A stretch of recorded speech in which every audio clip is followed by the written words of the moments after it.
Welcome to KTC dramas Tamil. புதுசாக நம்ம சேனலை பார்க்குறவங்க சப்ஸ்கிரைப் பண்ணிக்கோங்க, மறக்காமல் பெல் ஐக்கானையும் கிளிக் பண்ணிக்கோங்க. இன்றைக்கி நம்ம ஏற்கனவே பார்த்துட்டு இருந்த மாடர்ன் ட்ராமாவோட 33வது எபிசோட் தான் பார்க்க போகிறோம். இந்த எபிசோடோட ஸ்டார்டிங்கில் லீ என்ன பண்ணுவார் அப்படின்னா, இதுக்கு மேற்பட்ட அந்த அப்பார்ட்மெண்ட்டில் வந்து நம்ம தங்கக்கூடாது, ஷியா தான் தன்னை ரிஜெக்ட் பண்ணிட்டால அப்படின்றதுனால ஒரு கான்ட்ராக்ட் ஏஜென்ட்டை கூப்பிட்டு அந்த மூவ் பண்ணுவாங்கள்ல, அவங்கள்ட்ட சொல்லி அந்த பொருள் எல்லாத்தையும் வெளியே எடுத்துருங்க அப்படின்ற மாதிரி சொல்லிடுவாங்க. அது மட்டும் இல்லாமல் இதுக்கு மேற்பட்ட ஷியாவும் சரி லீயும் சரி அவங்க ஷேர் பண்ணியிருப்பாங்கல்ல, அதுக்கு மேற்பட்ட அந்த பாண்டிங் வந்து நம்ம வச்சுக்கிட்டால் நல்லா இருக்காது அப்படின்ற மாதிரி சொல்லிட்டு இவர் வெளியிலேருந்து ஃபீல் பண்ணி பார்த்துட்ருப்பாங்க. அதே டயத்தில் நம்ம ஷியாவும் இவர் போகிறத வந்து விண்டோ வழியாக பார்த்துட்ருப்பாங்க. லீ வந்து திரும்பி மேலே ஷியா நம்மளை பார்க்கலாரா அப்படின்ற மாதிரி பார்க்கும்போது ஷியா வந்து தன்னை பார்க்காத மாதிரி காட்டிக்கணும்னு சொல்லிட்டு ஒழிஞ்சுக்குவாங்க. இப்படி ரெண்டு பேருக்குமே ஒருத்தர் மேலே ஒருத்தர் வந்து ஃபீலிங்ஸ் இருக்குது, இருந்தாலுமே ரெண்டு பேருமே வந்து ஃபீலிங்ஸ் வெளியே தெரியக்கூடாது அப்படின்ற மாதிரி சொல்லிட்டு நடந்துக்குவாங்க. அடுத்து எங்கே காட்டுறாங்க அப்படின்னா நம்ம ஜின்னியாவை தான் காட்டுறாங்க. ஜின்னியா வந்து லூசிக்கிட்ட வந்து ஃபோனில் பேசிகிட்டு இருப்பாங்க. அப்போ சொல்லுவாங்க, இந்த மாதிரி லீஷியா ரெண்டு பேர் பிரிஞ்சிருக்கிறத பார்க்கும்போது எனக்கு ரொம்ப கஷ்டமாக இருக்குதுன்னு சொல்லிட்டு, ஏன் இந்த மாதிரி வந்து நடந்துக்கிட்டாரு அப்படின்ற மாதிரி சொல்லிட்டு பேசிகிட்டு இருப்பாங்க. அப்படி பேசிகிட்டு இருக்கும்போது தான் அவன் ப்ராஜெக்ட் பண்ணும்போது எந்தளவுக்கு வந்து மிஸ் பண்ணான் அப்படின்ற விஷயத்த எல்லாத்தையுமே லீஸியும் வந்து இவங்ககிட்ட வந்து ஷேர் பண்ணிகிட்டு இருப்பாங்க. இதெல்லாம் கேட்டு போய் ரெண்டு பேருமே ஃபீல் பண்ணுவாங்க. அவங்க ரெண்டு பேருக்கும் எங்களோட லவ் ஸ்டோரி வந்து இவ்வளோ சீக்கிரம் முடிஞ்சிருக்கக்கூடாது, சரி விடு கொஞ்சம் டைம் கொடுக்கலாம், டைம் எல்லாத்தையும் சரி பண்ணிடும் அப்படின்ற மாதிரி சொல்லிட்டு ஒருத்தர் வந்து ஆறுதல் சொல்லிகிட்டு இருப்பாங்க. இதெல்லாம் போயிட்டுருக்குமா, இந்த டைம் வந்து நம்ம ஷியா என்ன பண்ணுவாங்க அப்படின்னா வீட்டை ஃபுல்லாக க்ளீன் பண்ணிவிட்டு பிஸியாக வந்து இருந்துகிட்ருப்பாங்க. அப்போ வந்து அப்படி க்ளீன் பண்ணி ஒர்க் பண்ணிகிட்டு இருக்கும்போது தான் லீ வந்து தன்னோட கிண்டில் வந்து இங்கே விட்டுட்டு போயிட்டாரு அப்படின்றது தெரிய வரும். திருப்பி கொடுக்கறதுக்காக கால் பண்ணுவாங்க. ஆனால் லீவோட ஃபோன் வந்து ஸ்விட்ச் ஆஃப் அப்படின்ற மாதிரி வரும். ஏன்னா அவரோட ஃபோன் வந்து தொலைஞ்சு போயிருக்கும், அது வந்து நம்ம ஷியாவுக்கு தெரியாது. அவர் இப்போ என்ன பண்ணியிருப்பார் அப்படின்னா புது ஃபோன் வந்து ஆக்டிவேட் பண்ணியிருப்பார். அப்போ தான் என்ன தெரிய வரும்னா இந்த மாதிரி ஷியா கால் பண்ணியிருக்காங்கன்னு தெரிய வரும். உடனே கால் பண்ணி என்னாச்சு நீ கால் பண்ணியிருக்கேன்னு கேட்கும்போது, இது மாதிரி உன்னோட கிண்டில் வந்து வீட்டில் இருக்குது, அதை அட்ரஸ் கொடுத்தா அப்படின்னா கொரியர் போட்டு விட்றேன் அப்படின்ற மாதிரி சொல்லும்போது, இல்லை வேணாம் அதை வந்து தூக்கி போட்டுரு அப்படின்ற மாதிரி சொல்லிடுவாங்க. என்ன அப்படின்னா நம்ம ஷியா வந்து சரி எங்கே இருக்குன்னு சொல்லப்பா வந்து கொடுக்குறேன், டேரெக்டாக கொடுக்குறேன்னு சொல்லல, கொரியர் தானே போகிறேன்னு சொல்லி சொல்கிறான். சரி கொரியர் போடுறதுக்கு எதுக்கு அவள் வரணும், அது தேவையில்லை, நம்ம புதுசு வாங்கிக்கலாம் அப்படின்ற மாதிரி சொல்லிட்டு நமக்குள்ளே ரிலேஷன்ஷிப் இந்த அளவுக்கு பேட் ஆயிடுச்சான்னு சொல்லிட்டு காலை கட் பண்ணிடுவார். அடுத்து இந்த மாதிரி கால்லாம் கட் பண்ணி முடிச்சதுக்கப்புறமேட்டுக்கு ஒருத்தரும் ரெண்டு பேருமே அவங்களோட லைஃப்லேருந்து இவங்க முழுசாக வெளியேறிட்டாங்க அப்படின்ற மாதிரி சொல்லிட்டு தான் ரெண்டு பேருக்குமே ஃபீல் ஆகும். ரொம்ப டிஸ்டன்ஸ் இருக்க மாதிரி ரெண்டு பேரும் ஃபீல் பண்ணிகிட்டு இருப்பாங்க. அந்த டைம் பார்த்து நம்ம ஷியாவுக்கு வந்து ஒரு ரியல் எஸ்டேட் ஏஜென்ட் வந்து கால் பண்ணுவாங்க. கால் பண்ணிட்டு இந்த மாதிரி ஒரு வருஷத்துக்கு முன்னாடி இந்த வீட்டை வந்து நீங்கள் ஷேர் பண்ணுறதுக்காக போட்டிருந்தீங்களா மேடம், இப்போ அந்த அக்ரிமெண்ட் முடிஞ்சிருச்சுல, இப்போ வேகன்சி எது இருக்கா, நான் புதுசாக ரூம்மேட் யாரையும் வந்து அரேஞ்ச் பண்ணி கொடுக்குவான்னு கேட்கும்போது இல்லை வேணாம் அப்படின்ற மாதிரி சொல்லிட்டு ஷியா கால் கட் பண்ணிடுவாங்க. அப்படி கட் பண்ணி முடிச்சதுக்கப்புறமேட்டுக்கு இப்போ போய் பார்த்தாங்க அப்படின்னா லீயோட இடம் ஃபுல்லாக வந்து எம்டியாக தானே இருக்கும். அதனால் அதை பார்த்து ஃபீல் பண்ணுவாங்க. ஃபீல் பண்ணது மட்டும் இல்லாமல் சோஃபாவில் உட்காந்து பீர் குடிச்சிட்டு எத்தனையோ நாட்கள் அவன் கூட சேர்ந்து டைம் ஸ்பெண்ட் பண்ணியிருப்பாங்கள்ல, அதெல்லாம் அப்படியே வாழ்க்கை முடிஞ்சு போன மாதிரி இவங்களுக்கு ஃபீல் ஆகும். அதனால் நினச்சி ஃபீல் பண்ணிகிட்டு இருப்பாங்க. இதெல்லாம் ஒரு பக்கம் போயிட்டுருக்குமா, அப்படியே கொஞ்ச நாளும் போகுது. கொஞ்ச நாள் கழிச்சு ஆஃபீஸில் எதேச்சியாக நம்ம லீயோட அசிஸ்டண்ட்டை வந்து மீட் பண்ணுவாங்க. லீ எப்படி இருக்காரு அப்படின்ற மாதிரி கேஷுவலாக கேட்கும்போது தான் இப்போ லீ வந்து ஒரு பெரிய பிரச்சனையில் இருக்கான்றது தெரிய வரும். என்ன பிரச்சனை அப்படின்னா இப்போ புதுசாக ஒரு ப்ராஜெக்ட் பண்ணிகிட்ருக்கான அந்த கம்பெனிக்கு வந்து மிகப்பெரிய கார்ப்பரேட் லா சூட் வந்து ஃபைல் ஆகிருக்கு. புதுசாக ஒரு லாயர் வந்து ஜாயின் பண்ணியிருப்பார். அவருக்கும் நம்ம லீக்கும் ஆல்ரெடி டேர்ம் சரியில்லை போல இருக்குது. இந்த மாதிரி வந்து ஒரு முக்கியமான கான்ட்ராக்டை வந்து லீ சப்மிட் பண்ணலன்னு சொல்லிட்டு இவரை வந்து கொஞ்சம் ப்ராப்ளமில் வந்து மாட்டிக்கிட்டாரு. இப்போ அவர் தயாரித்து எந்த விதமான ப்ராஜெக்ட் மெட்டீரியல்ஸையும் அவர் யூஸ் பண்ண முடியாது, அது வேறு விதமாக வந்து அதை வந்து அவங்க வந்து என்ன சொல்கிறது, பிஸ்னஸில் ஒரு பெரிய லாஸ் அப்படின்ற மாதிரி சொல்லிவிட்டு அதை பற்றி எக்ஸ்பிளைன் பண்ணிகிட்டு இருப்பாங்க அவங்க டைமில். இதெல்லாம் கேட்டுகிட்டு இருக்கும்போது அந்த லாயர் வந்து பற்றின டீட்டெயில்ஸ்னால் கலெக்ட் பண்ணிங்களான்னு கேட்கும்போது எல்லாமே செக் பண்ணி பார்த்துட்டோம், அவர் வந்து லீக்கு எதிராக லஞ்சம் வாங்கிட்டு லீ மாட்டி விடுறது தான் இந்த மாதிரி பழி போடுறாரு, அது விஷயம் எங்களுக்கு எல்லாமே தெரியும். இப்போ என்ன பிரச்சனை அப்படின்னா லீ வந்து இதுக்கு முன்னாடி இந்த கான்ட்ராக்ட் எல்லாமே வச்சுருந்தாரு. இப்போ வந்து அவரோட ஃபோன் மிஸ் ஆயிடுச்சுல, அதனால் அதில் இருக்க இமெயில் அக்கௌண்ட் கூட யாரோ ஹேக் பண்ணி அதில் இருக்க எல்லா டீட்டெயிலும் டெலீட் பண்ணிட்டாங்க, பேக்கப் கூட இல்லை, என்ன பண்ணுறதுனே தெரில அப்படின்ற மாதிரி சொல்லிவிட்டு அவங்க வந்து சொல்லுவாங்க. ஷியாவுக்கு வந்து டவுட் ஆகும், என்ன தான் லீ வந்து தொலைச்சிருந்தாலும் அவரோட அசிஸ்டண்ட் ஒரு காப்பி வச்சுருப்பாங்கல்ல, அவங்கள்ட்ட கேட்கலாம்லன்னு சொல்லும்போது அந்த டைம் நடக்கும்போது அசிஸ்டண்ட் என்ன பண்ணியிருந்திருப்பார் அப்படின்னா, கம்பெனியோட ட்ரெயினிங் விஷயமா வெளியூர் ஒரு வாரம் போயிருந்திருப்பாங்களாம். ஆனால் அவங்கள்ட்ட அந்த பேக்கப் இல்லைன்ற மாதிரி சொல்லுவாங்க. அப்போ வந்து இந்த விஷயங்கள் எல்லாம் கேள்விப்பட்டதும் நம்ம ஷியா யோசிப்பாங்க. அது புதுலாயர் வந்து வேணும்னே நம்ம லீயை வந்து கார்னர் பண்ணுற மாதிரி தான் இருக்குது, ஏதோ பழிக்கு பழி வாங்குறாரு போல இருக்குது அப்படின்ற மாதிரி சொல்லிட்டு அதை பற்றின டீட்டெயில்ஸ் கலெக்ட் பண்ணி பாருங்கள், ஏதாவது ஒரிஜினல் கான்ட்ராக்ட் கிடைக்குதான்னு சொல்லிட்டு நான் பார்க்குறேன்னு சொல்லிட்டு அங்கேருந்து போவாங்க.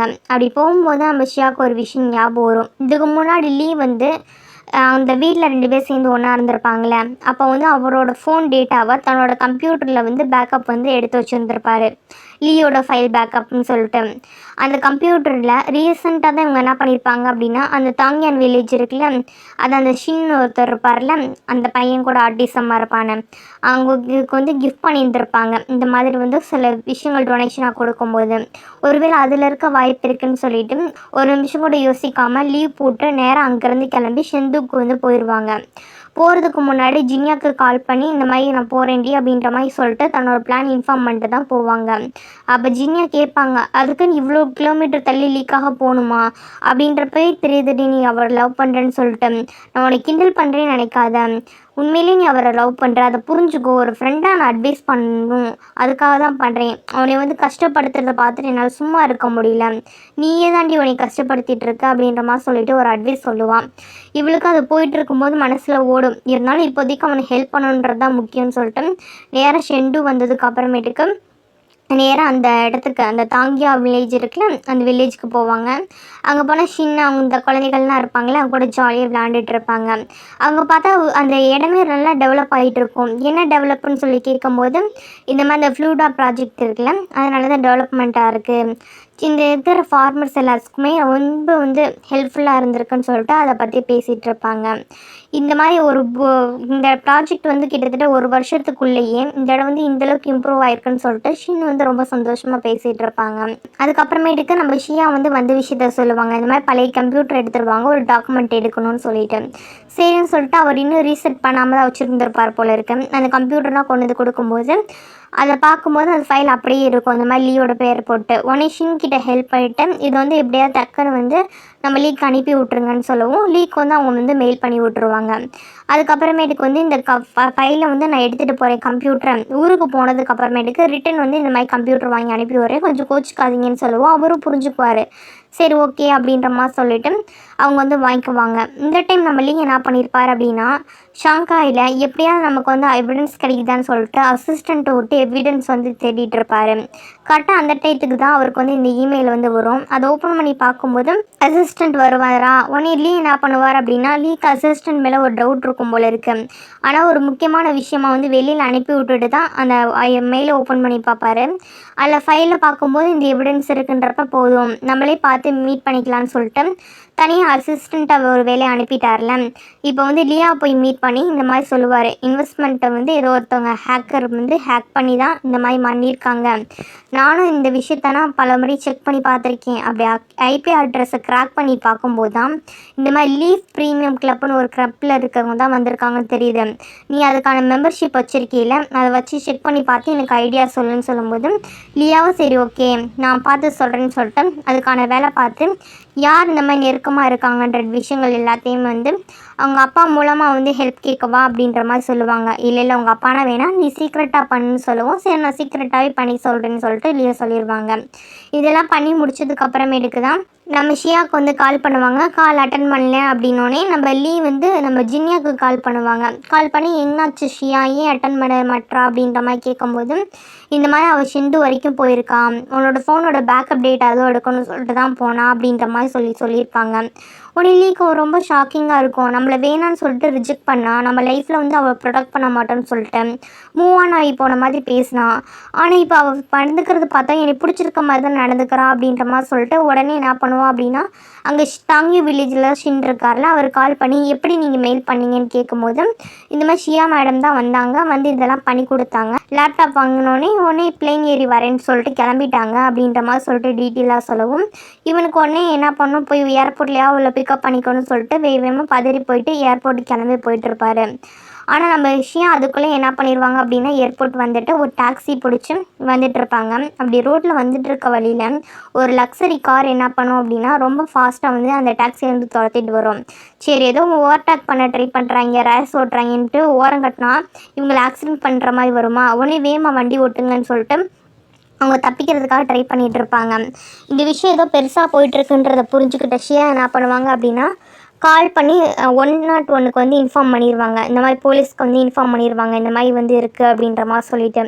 இந்த டைம் தான் நம்ம ஷியாவுக்கு வந்து நம்ம லீவ் வந்து தொடர்ந்து கால் பண்ணிகிட்டே இருப்பாங்க. ஆனால் நம்ம ஷியா அட்டன் பண்ணுற மாதிரியே இருக்காங்க, இங்கே சேசிங் போயிட்டுருக்குல, அதனால் வந்து அட்டன் பண்ணிக்க முடியாது. லாஸ்ட்டாக தான் லீக்கு வந்து போலீஸ் ஸ்டேஷன்லேருந்து கால் வரும் இந்த மாதிரி ஷியா நம்பர்லேருந்து. என்ன சொல்லுவாங்கன்னா, நீங்கள் வந்து கால் பண்ணிகிட்டே இருந்தீங்களா ஃப்ரெண்டாப்பா, இந்த மாதிரி வந்து ஆக்சிடென்ட் ஆயிடுச்சு அப்படின்ற மாதிரி இன்ஃபார்ம் பண்ணுவாங்க.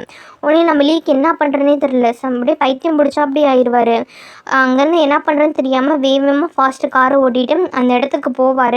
பார்த்தா ஆப்ரேஷன் ரூம் வந்து உள்ளே வந்து டாக்டர் ஆப்ரேட் பண்ணிகிட்டு இருப்பாங்க. வெளியே போகிற ரத்தக்கடை, அங்கே போய் இந்த மாதிரி வந்து பேஷண்ட் இருக்காங்கன்னு சொல்லி பதட்டப்பட்டு கேட்குறது, அதெல்லாம் பார்க்கும்போது அவருக்கு அப்படியே ஷியாவுக்கு தான் ஏதோ ஒன்று ஆயிடுச்சுன்னு சொல்லிட்டு பயந்து பதறி போய் துடிச்சு போயிடுவார். அதுக்கப்புறமேட்டுக்கு டாக்டர்லாம் உள்ளேருந்து வெளியே வரும்போது அவர்கிட்ட பார்த்துட்டு, அந்த பொண்ணு எப்படி இருக்குது, என்னோடய கேர்ள் ஃப்ரெண்டு ஷியா அப்படின்ற மாதிரி சொல்லிட்டு செம்மையாக கத்தி அழுக ஆரம்பிச்சுட்டு ஒரு பெரிய சீனை க்ரியேட் பண்ணிடுவார். அதுக்கப்புறம் தான் நம்மளுக்கு தெரிய வரும், இந்த நம்ம ஷியாவோட வயசு வந்து பின் சைடு இருந்து கேட்கும், லீ இங்கே என்ன பண்ணுற அப்படின்ற மாதிரி சொல்லிட்டு. அப்புறம் தான் திரும்பி பார்ப்பாரு ஷியா, உடனே வேகமாக ஓடி போய் ஹக் பண்ணிக்குவார். நான் இன்னும் நினச்சி பயந்துட்டேன் தெரியுமா, உனக்கு ஏதோ ஒன்று ஆயிடுச்சுன்னு சொல்லிட்டு அடங்கி போயிட்டேன் தெரியுமா அப்படின்ற மாதிரி சொல்லிட்டு ரொம்ப ஃபீல் பண்ணுவார். ஷியா இல்லை ஒரு செகண்ட் ஷியாவுக்கு தான் ஏதோ ஆயிடுச்சுன்னு சொல்லிட்டு அவ்வளோ பதட்டம், அவ்வளோ இது.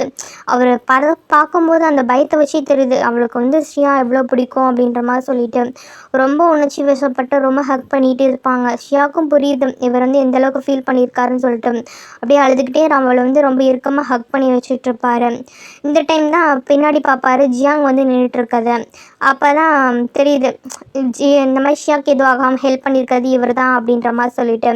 நீங்கள் என்ன பண்ணுறேன்னு கேட்கும்போது ஷியா என்னடா என்னை கேட்குறீங்க கேட்பாளா, ஒன்றே இல்லடி அப்படின்ற மாதிரி சொல்லிட்டு ஜியாங்கிட்டே கேட்கும்போது, நீங்கள் மட்டும் தனியாக தான் இதில் இருக்கேன்னு நினச்சிட்டு இருந்தீங்களா, நாங்கள் எப்பயுமே உங்களுக்கு சப்போர்ட்டாக இருக்கோம் அப்படின்ற மாதிரி சொல்லிட்டு அவர் சொல்லிட்டு இருப்பார். அவர் சொல்கிற அந்த வார்த்தையிலே புரியுது லீயை வந்து எப்பயுமே அவரோட அப்பா வந்து கண்காணிச்சிட்டே இருக்கார். அது மட்டும் இல்லாமல் இப்போ லீக்கு பிரச்சனைன்றப்ப அவர் தான் தன்னோட அசிஸ்டண்ட் அனுப்பி வந்து ஹெல்ப் பண்ணியிருக்கான்றதை புரிஞ்சுக்குவார். அவர் தான் என்ன பண்ணியிருப்பாருன்னா, அந்த கார் ஆக்சிடென்ட் வர மாதிரி இருக்குல்ல, குறுக்க தன்னோட காரை கொண்டு வந்து விட்டுருப்பாரு. அப்படி குறுக்க கொண்டு வந்து விட்டதுனால தான் இவங்க கார் வந்து ஆக்சிடென்ட் ஆகாமல் இருந்திருக்கும். அப்படி தான் நம்ம ஷியா வந்து தப்பிச்சிருந்திருப்பான். இப்போ லாஸ்ட்டாக வந்து இந்த விஷயத்துக்கான பின்னாடி யார் இருக்கா அப்படின்ற மாதிரி சொல்லிட்டு விசாரிப்பாங்க. அப்படி விசாரிக்கும் போது தான் மிஸ்டர் சாங் தான் அதுக்கெல்லாம் காரணம் அப்படின்றது தெரிய வரும். இப்போ என்ன பண்ணுறது அப்படின்ற மாதிரி சொல்லிட்டு இவங்க வந்து அவங்கள வெளியில் கொண்டு வரணும்ல, அதுக்காக வேலை பார்த்துட்ருப்பாங்க. இந்த ஷாங் என்ன பண்ணுவான் அப்படின்னா எஸ்கச் குரூப்போட சேர்மன் இருக்காரில் அவர் கூட போய் பேசிகிட்டு இருப்பான். இந்த மாதிரி நான் பண்ண விஷயம்னா நாயந்தான் அப்படின்ற மாதிரி சொல்லிவிட்டு, நான் பண்ணது எல்லாமே இந்த ஃப்ளூடா ப்ராஜெக்டை கம்பேர் பண்ணுறதுக்கு தான், அது மட்டும் நம்ம கைக்கு வந்துச்சு நம்ம எந்த அளவுக்கு பெஸ்ட்டாக போவோம்னு தெரியும்ல அப்படின்ற மாதிரி சொல்லி பேசிகிட்டு இருப்பாங்க. ஆனால் இதெல்லாம் கேட்டுட்டு இருக்க அந்த எஸ்கச் குரூப்போட சேர்மன் வந்து திட்டி விட்டுருவார், நீ பண்ணுறதெல்லாம் சரிதான், ஆனால் இப்போ பண்ணது முட்டாள்தனமான ஒரு விஷயம், இதனால் நீ உனக்கே வந்து குழி தோண்டி வச்சுருக்க தெரியுமா, நீ போய் விழுந்து சாகிறது இல்லாமல் எல்லோரும் சாவடிப்பியாடா, ஒழுங்காக இந்த விஷயத்தில் என்னை இன்வால்வ் பண்ணாத அப்படின்னு சொல்லும்போது, அதெல்லாம் முடியாது, நீங்கள் என்னை தப்பிக்க ஹெல்ப் பண்ணலைன்னா உங்களை உங்கள் பொண்ணு எல்லாரையுமே இந்த விஷயத்தில் வந்து இன்வால்வ் பண்ணி விட்ருவேன் அப்படின்ற மாதிரி சொல்லிட்டு பிளாக்மெயில் பண்ண ஆரம்பிப்பான். இதோட என்ன ஆகுது அப்படின்னா இந்த எபிசோட் வந்து முடியுது. அடுத்து என்ன ஆக போகுது, நம்மளே வந்து ஷியா மேலே எந்த அளவுக்கு அட்டாச்மெண்ட்டாக இருக்காங்க அப்படின்றத நம்ம ஷியாவுக்கு டேரெக்டாகவே புரிஞ்சிருச்சு. இதுலேயும் இப்போ வந்து ஒரு பெரிய இஷ்யூன்னா போயிட்டுருக்கு. இதுக்கு மேற்பட்டு என்னாகும், இந்த எபிசோட்ஸில் இந்த சீரீஸில் என்னென்ன ட்விஸ்டெல்லாம் வரும்ன்றதை அடுத்து வர எபிசோடுகளை பார்த்து தெரிஞ்சுக்கலாம்.